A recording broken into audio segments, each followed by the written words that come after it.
Selamat datang di Pojok Santai.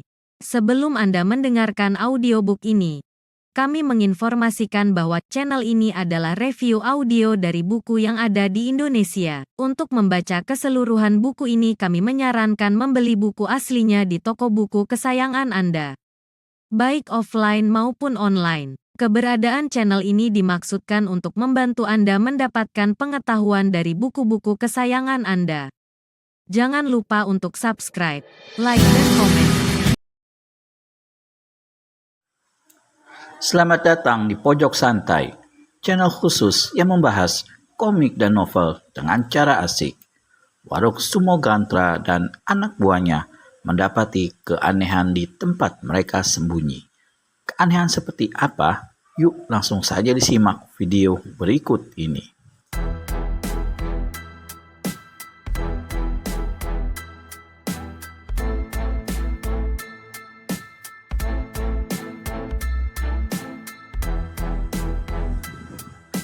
Beberapa orang anak buahnya ikut berdiri dan memandang berkeliling. Salah seorang dari mereka menimpali. Memang aneh, tak ada hujan, tak ada angin. Bagaimana cabang pohon yang cukup lihat itu bisa patah ya? Mungkin ada orang yang sok jagoan dan berani main-main dengan kita. Lelaki di sebelah kanan menduga dan langsung menghunus goloknya. Sarungkan golokmu, siapa yang berani main-main dengan kita? Komplotan rampok hutan Merapi, berkata kawan di sebelahnya. Tiba-tiba terdengar suara seseorang dari arah kegelapan. Mengapa tak ada yang berani main-main dengan kawanan rampok buruk seperti kalian? Keparat, ada yang berani main-main dan menghina, teriak Warog Sumogantra. Serta-merta terdengar suara beseretan karena sekian banyak senjata dicabut dari sarungnya. Sring! Kali ini, sang warog tidak lagi menyuruh anak buahnya menyarungkan senjata mereka, tapi memandang melotot ke arah kegelapan dari mana datangnya suara tadi. Saat itu, tampak sesosok tubuh melangkah ke arah rombongan, namun tertahan oleh anggota rampok yang tegak berkeliling. Berjalan, bentak orang yang muncul dari kegelapan. Ternyata, dia seorang pemuda bertampang keras dengan rahang-rahang menonjol. Dibentak demikian, tentu saja anggota rampok yang berada paling dekat dengan pemuda itu menjadi marah dan ayunkan senjata masing-masing.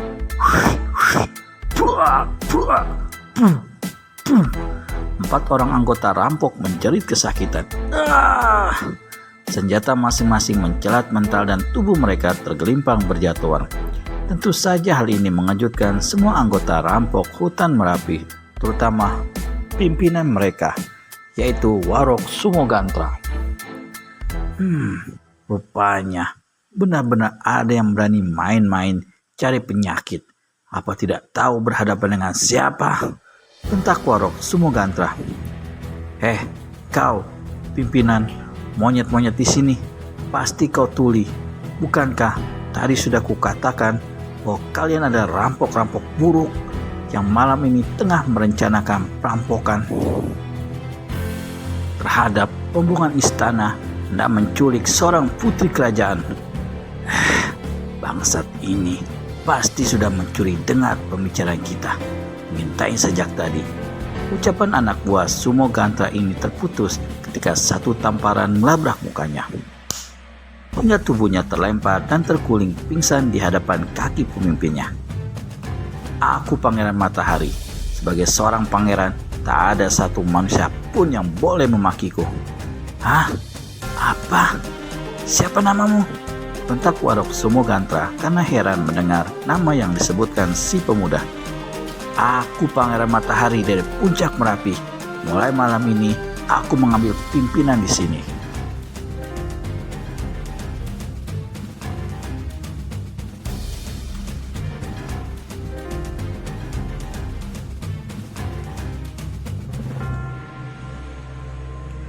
Parat, sombong, kurang ajar. Satu tamparan kembali berkelebat dan anggota rampok yang tadi bicara keras langsung jatuh, melejang-lejang sesaat lalu diam tak berkutik lagi. Nyawanya putus. Ketika diperhatikan, tampak separuh mukanya hancur. Kini suasana di tempat itu dicengkram ketegangan. Anak buah rampok diam-diam jadi kecut, tak berani bergerak, menunggu apa yang hendak dilakukan pemimpin mereka. Pangeran Matahari, siapapun namamu, sikap dan bicaramu sombong amat. Kau berani mencelakaiku dengan patahan cabang pohon. Kau berani menghinaku, bahkan kau melukai dan membunuh anak buahku. Siapa kau sebenarnya dan apa maksud kemunculanmu di tempat ini? Jika kau sengaja mencari silang sengketa, jangan harap kau bisa meninggalkan tempat ini hidup-hidup. Pangeran Matahari tertawa mengejek. Jika aku mau nyawamu pun bisa ku ambil detik ini juga. Sautnya, seenaknya saya berkacak pinggang. Apa kau tidak mendengar? Mulai saat ini, aku yang jadi pimpinan di sini. Kalian kuperintahkan untuk menculik Puji Lestari Ambarwati besok pagi dan menyerahkannya padaku. Ada yang berani menantang? Pelakuan dan ucapan pemuda itu sudah dianggap melampaui batas oleh Warog Sumogantra. Namun karena maklum kalau saat itu dia berhadapan dengan seorang pemuda yang memiliki kepandaian, maka dia tak mau langsung turun tangan. Dia memberi isyarat pada 4 anak buahnya yang paling tinggi ilmu kepandaiannya. Pangeran Matahari, jika kau memang berniat jadi pimpinan, boleh saja, tapi tundukkan dulu 4 pembantuku ini. Si pemuda menyeringai. Jika kau hendak berlindung di belakang anak buahmu, hanya sementara saja Warog. Kasihan cebong-cebong ini. Ayo majulah kalian berbarengan. Hantam, bunuh, cincang, mampus. 4 batang golok berkelebat ganas. 2 mengarah patok kepala dan leher, 1 membobot pinggang dan satunya lagi menusuk ke perut. Rasakan olehmu sekarang, kata Warog Sumogantra bergumam seraya rangkapkan tangan di muka dada dan menyeringai puas. Dia sudah membayangkan kejap itu juga pemuda sombong di hadapannya akan mati dengan tubuh terkutung-kutung. Tapi apa yang terjadi kemudian benar-benar mengejutkan dan membuat kedua matanya membeliak. 2 dari anak buahnya terpental dengan mulut pecah dan mata hancur. 2-nya lagi entah bagaimana, luka parah, terhantam golok sendiri, dan tersungkur mandi darah. Pucatlah para sang Warog. Semua anak buahnya mengalami hal yang sama. Tak ada yang berani bergerak atau keluarkan suara.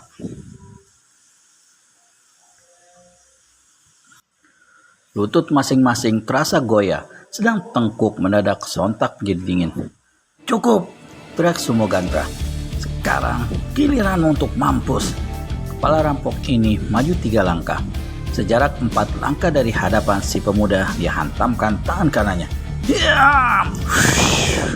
Angin deras menderu. Di saat itu pula, selagi pukulan tangan kosong jarak jauh itu belum melabrak sasarannya, sang Warog susul dengan 1 lompatan dan kirimkan tendangan keras ke dada si pemuda. Pangeran Matahari tertawa mengejek. Tubuhnya miring ke samping, tangan kanannya menyambut sekaligus 2 serangan lawan. Begitu tangan digerakkan ke depan, perlahan saja maka mencelatlah tubuh besar kekar Warog Sumogantra.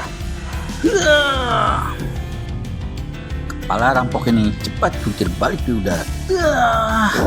Meskipun sempoyongan, masih untung dia bisa jatuh dengan kedua kaki lebih dahulu. Warog Sumo, tampangmu memang seram, tapi isi perutmu hanya cacing kelang melulu. Apakah kau masih pantas menyebut diri sebagai Warog, jadi pimpinan orang-orang ini? Jangan kelewat menghina ya. Aku masih belum kalah, jawab Warog Sumogantra, lalu tangan kanannya bergerak ke pinggang. Di lain kejap, sebilah golok besar sudah tergenggam di tangannya. Senjata ini dibolak-balikan demikian rupa hingga berkilau-kilau terkena cahaya api unggun. Wuk, wuk, wuk. Jangan cuma tegak main akrobat. Majulah, mengejek Pangeran Matahari. Waktu keluarkan ucapan, dia sengaja memandang ke jurusan lain seperti bersikap tak acuh. Dengan amarah memuncak, Warog Sumogantra menyerbu masuk. Golok besarnya berkiblat dalam 3 arah serangan, sekaligus yakni leher, perut, dan dada. Di saat yang sama, tangan kirinya tidak tinggal diam. Dia menghantam sambil gerakan tenaga dalam. Sesaat, Pangeran Matahari terkesiap juga melihat serangan ganas ini. Di samping itu, pukulan tangan sang warok menebarkan angin dingin. Pangeran Matahari berteriak nyaring. Hiya! Tubuhnya lenyap dari pandangan warok Sumogantra. Kepala rampok ini sesaat terus menyerbu tempat kosong sampai akhirnya dia menyadari lawan tak ada lagi di hadapannya. Matamu buta atau bagaimana sih? Aku ada di sini, warok. Mengejek Pangeran Matahari yang tahu-tahu sudah ada di belakang sang warok. Dalam amarah tambah memuncak, warok Sumogantra balikan tubuh dan babatkan goloknya. Hiya! Bisakah warok Sumogantra mengalahkan Pangeran Matahari?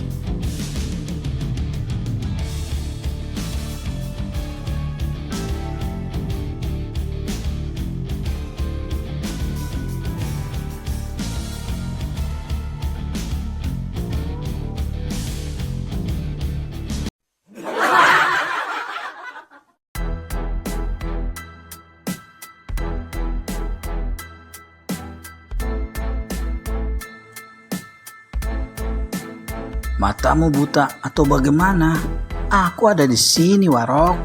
Mengejek Pangeran Matahari yang tahu-tahu sudah ada di belakang sang warok. Dalam amarah tambah memuncak, warok Sumogantra balikan tubuh dan babatkan goloknya. Terdengar pekikan setinggi langit. Rasakan, teriak warok Sumogantra karena menyangka si pemuda itu berhasil dihantam goloknya. Tapi ketika sosok tubuh itu terjungkal jatuh di hadapannya, dia segera mengenali yang roboh mandi darah bukanlah Pangeran Matahari, melainkan salah seorang anak buahnya sendiri. Sedang sang pemuda masih tegak 2 langkah di depannya, sambil bertolak pinggang dan sunggingan tawa mengejek. Para setan alas, teriak warok Sumogantra. Golok di tangan kanannya kembali berkesiur lenyap dan hanya merupakan sinar putih dalam kegelapan malam dan pantulan api unggun. Tubuhnya mandi keringat, tapi selama 6 jurus dia tak mampu menyentuh tubuh Pangeran Matahari. Sewaktu napasnya sesak kehabisan tenaga akibat amarah yang tak terkendali, tiba-tiba dia merasakan kaki kirinya seperti dihantam balok besar. Tak ampun, tubuhnya terpanting dan terbanting jatuh dekat perapian. Pada saat dia hendak bangkit, satu injakan terasa di dadanya. Dia kerahkan tenaga namun tak mampu membuat mental kaki yang menginjak itu. Apakah kau masih tak mau menyerahkan pimpinan padaku? Atau kau lebih suka menjadi bangkai? Bertanya Pangeran Matahari sambil menonggak, sengaja tak mau menatap warok Sumogantra. Karena memang tak berdaya lagi, apalagi meneruskan perlawanan, pimpinan rampok itu akhirnya menyaut. Aku mengaku kalah, terserah padamu mau membunuh atau mengampuni selembar nyawaku. Nyawamu ku ampuni, lekas kau hidangkan secangkir kopi hangat untukku. Ingat, kau sendiri yang harus menyediakannya untukku. Pangeran Matahari angkat injakan kakinya pada dada sang warok. Dengan terhuyung-huyung, warok Sumogantra bangkit berdiri lalu melakukan apa yang diperintah sang pangeran. Ini adalah penghinaan yang tak pernah dialami Sumogantra seumur hidupnya, apalagi di hadapan anak buahnya sendiri. Dalam hatinya terpancang dendam kesumat. Suatu saat dia harus membunuh pemuda ini. Matahari belum lagi menyembul dari ufuk timur, namun keadaan di tempat itu sudah agak terang hingga cukup jelas terlihat jalan kecil berkelok di lamping bukit sebelah timur hutan Merapi.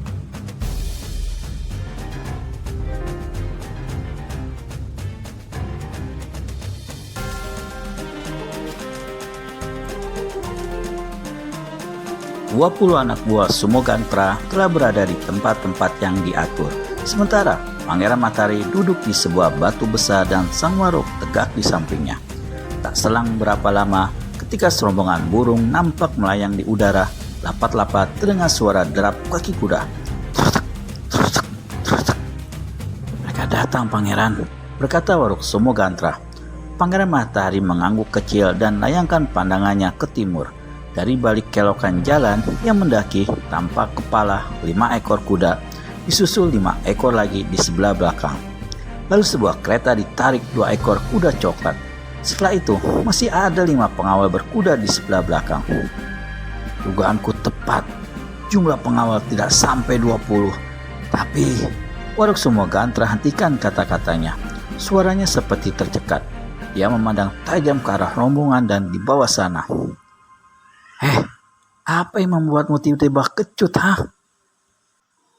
bertanya Pangeran Matahari tak acuh. Nilu Tuak Kelungkung ada di antara mereka, saut kepala rampok yang kini berada di bawah kekuasaan Pangeran Matahari itu. Kau begitu ketakutan? Siapa manusia itu? Tanya sang pangeran. Seorang nenek sinting sakti, berasal dari Bali, tapi diketahui sejak lama menjadi pendamping utama para tokoh silat keraton. Sinting tapi sakti? Sungguh aneh, lucu. Aku ingin berkenalan dengan nenek itu. Pangeran Matahari menyeringai dan usap-usap telapak tangannya satu sama lain, lalu dia mendorong-dorongkan tangan kanan seperti mengambil ancang-ancang memukul. Yang mana nenek tua yang kau maksudkan itu? Bertanya Pangeran Matahari. Orang kedua pada rombongan kedua yang di sebelah kanan, pakaian serba biru. Itu hanya seorang nenek berambut putih bertubuh kecil jelek. Itu yang kau takutkan? Jangan memandang rendah pangeran. Dia benar-benar seorang berpandaian tinggi. Sudah. Yang banyak mulut. Rombongan itu hampir mendekati titik penyerangan. Kau lekas turun dan pimpin anak buahmu melakukan serangan. Jika pangeran memang ingin menjajal kehebatan perempuan tua itu, sebaiknya pangeran ikut turun. Satu tamparan mendarat di pipi Warog Sumogantra membuat orang itu terhuyung-huyung hampir roboh. Bibirnya pecah dan mengucurkan darah. Jangan berani memerintah. Aku yang jadi pimpinan di tempat ini. Dan ingat, Pangeran Matahari berkata dengan mata mendelik. Setiap barang berharga dan uang yang kalian temui adalah milikku. Siapa saja perempuan yang kalian tangkap harus diserahkan padaku. Pergi! Masih terhuyung-huyung dan masih menahan sakit, Warog Sumogantra berlari menuruni lamping bukit. Dalam waktu singkat, dia sudah berada di antara anak buahnya yang saat itu juga dalam keadaan tegang takut ketika mengetahui bahwa dalam rombongan yang hendak mereka serbu terdapat Nilu Tuak Kelungkung. Jelas mereka kini melakukan penghadangan dengan setengah hati. Dari batu tempatnya duduk di atas bukit, Pangeran Matahari mendengar suara suitan nyaring. Dari balik tebing di kiri kanan jalan tampak melompat keluar anak buah Warog Sumogantra menyerbu rombongan. Suasana kacau balau terjadi. Ringkik kuda terdengar tiada henti. Pertempuran segera berlangsung. Mula-mula tampak dari para perampok berada di atas angin. Lawan yang terkejut karena diserang tiba-tiba terdesak hebat. 5 pengawal roboh mandi darah. Namun keganasan para perampok hanya sampai di situ. Ketika penunggang kuda berpakaian biru berambut putih mulai bergerak hanya dengan mengandalkan tangan kosong, maka keadaan jadi berubah. 2 anggota rampok mencelat mental dengan perut dan dada bobol dimakan tendangan. Seorang lagi terhenyak dengan leher patah terkena tepisan tangan kiri. Dan ketika orang berpakaian biru itu mempergunakan golok rampasan untuk melancarkan serangan balasan, jerit pekik kematian anggota rampok terdengar susul menyusul. 6 orang tumpang tindih menemui ajal. Satu lagi menggap-menggap meregang nyawa sambil pegangi perut yang robek. Saat itu, Warog Sumogantra melompat ke dalam kalangan pertempuran sambil mencekal golok besar. Sekali senjatanya berkelebat, kuda tunggangan nenek berpakaian putih biru meringkik keras lalu tersungkur. Lehernya hampir putus di babat golok sang warog. Adapun orang tua yang tadi berada di atas punggung binatang ini, begitu kudanya roboh, tubuhnya tampak mencelat. Melayang ke kiri dan tahu-tahu sudah duduk di atas punggung seekor kuda lainnya, memandang ke arah Warog Sumogantra dengan mata berkilat-kilat. Wah, jadi ini rupanya Gembong Biang Kerok yang berani menghadang rombongan ke istana. Nenek berpakaian biru buka suara dengan nada mengejek. Lalu dia susul dengan ucapannya. Warog Sumogantra, nama jahatmu sudah lama ku dengar. Tidak disangka hari ini kau berani muncul dan menghadang kami. Primbon mengatakan bahwa hari ini adalah hari kematianmu. Meskipun nyalinya kecut menghadapi nenek yang sudah tersohor kehebatannya itu, namun ucapan merendahkan tadi membakar kemarahan Warog Sumogantra. Bisakah Warog Sumogantra menghadapi nenek sakti Nilu Tua Klungkung? Temukan jawabannya di video selanjutnya hanya di channel Pojok Santai. Segera subscribe dan tekan tombol lonceng untuk mendapat notifikasi video terbaru dari kami. Terima kasih dan sampai bertemu kembali.